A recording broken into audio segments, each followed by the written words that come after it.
Hello, this is the class ChatGPT and the Human Resistance. We're doing a special episode today because we are interrupting our usual broadcast. We were going to talk about vibe coding today and about how it's the job of the future, and we still feel that way.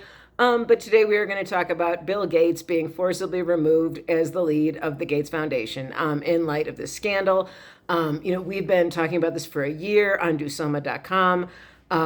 We used to feel like maybe Melinda should get the 200 billion that he's been promising for Africa, but now we feel like, she doesn't make a statement and really just be the proof that we need. But anyway, so this is a special thing, ChatGPT and the Human Resistance.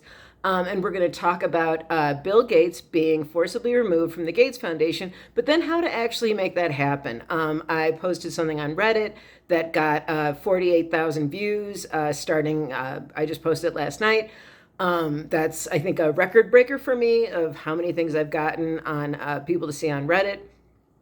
So there's that. But then the Move On petition that I started only has like 24 signatures. People are saying that it's not quite working well. And, so there's the technology aspect of activism and change. So we'll talk about that a little bit. But then we'll also talk about, what can we do beyond writing, signing petitions and, social media. Especially as a lot of us in the activism community are waking up to the fact of Bill Gates has a red line phone to NPR, obviously, and I'm sure he's like burning up their airwaves. It's going to be very interesting to see how NPR handles this. For those of you who are just tuning in, so when Bill and Melinda Gates got divorced, I believe it was 2023, Melinda was very, very clear back then that Epstein was a factor in their divorce. It simply was. She... there's a quote that's not quite a quote, but she did say that the Epstein was a factor in their divorce. So that's a very important thing. And now with this new thing, with the emails of this idea that, if you don't know this, or if you do know this, you can obviously skip ahead a little bit, but it is hilarious. It's the ultimate nerd thing of, these guys want to screw around. They get sexually transmitted diseases. And then they're like scrambling on how to like figure out how to handle this disease without their spouse knowing. And so the email draft from Epstein is him talking about how Bill Gates was trying to dose poor Melinda. Being, look, honey, I'm on this medicine program for Africa and I need you to drink this drink. And he's actually giving her like gonorrhea, or, whatever the, curable illness that he'd given her was. It obviously could have been HIV. If he gave her one thing, he could have given her anything. But anyway, so, but this one is just so big, the media, even NPR, so NPR is going to do a thing with Melinda, who knows what's going on behind the scenes. But our question on behalf of Starve Magazine is the editor. What we're looking, again, we are not going to hinge everything on some stupid Move On petition that might or might not work. And we are very much, today I wrote on LinkedIn. You can find me at Catherine Bourne on LinkedIn, DoSoma Foundation, but tagging them and tagging Bill Gates, tagging the DoSoma Foundation. And I was almost thinking a few minutes ago, almost like a public outcry, denial of service attack.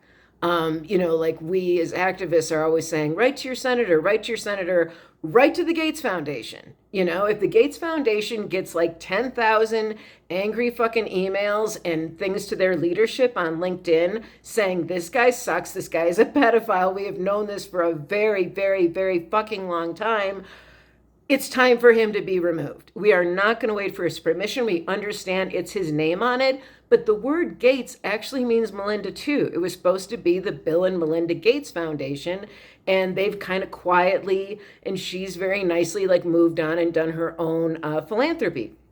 And I'll just say that a year ago, we were writing about this and calling she and Mackenzie Bezos the First Wives Club, because both of them turned around and were like, fuck our creepy old husbands, and they just did these beautiful things. And Mackenzie Bezos is like the biggest donor who's alive today. So uh, good things to say about her too, other first wives. So anyway, so that's the video, but stay tuned. I think we're just kind of trying to figure out how can we do classes about actually making a change, because being in the philanthropy space, having a not-for-profit, I really do, our space in philanthropy is very, very fragile.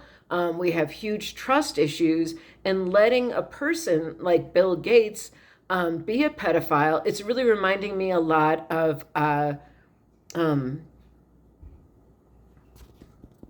Harvey Weinstein. There was a great New York Times thing, I think, like a 6-part podcast about how Harvey Weinstein got away with it for so long, sleeping with these actresses, not hiring them because they wouldn't do this whole creepy massage thing, right? Right? Like, how about that? And I also want to add, being in the Santa Fe area, I've also written about on Reddit the little ranch, the little Epstein ranch that trafficked, and I can't say it because I don't want to tell anybody's stories, but I do actually know a person who's my age who was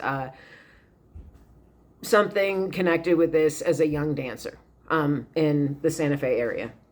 So I will close on that. But like I said, we're going to do meetings, Zoom meetings. We're going to figure this all out. There's lots of ways to connect with us. There's lots of stuff, any social media thing. We're just going to try to make some apps that make this all easier, so we're not sitting here manually making mailing lists and stuff like that, or manually doing social media things. And we're going to be talking about software. So I will close on that. This was supposed to be the vibe coding thing, but the vibe coding actually deals with this, because we can, if we make this open source for the people, social media that's a never for profit and just about co-prosperity and contributors making money, readers making money. I mean, pennies at the beginning, but we will try to grow and grow. We just think there's no shame in being poor and needing to make money and not being able to work as a volunteer.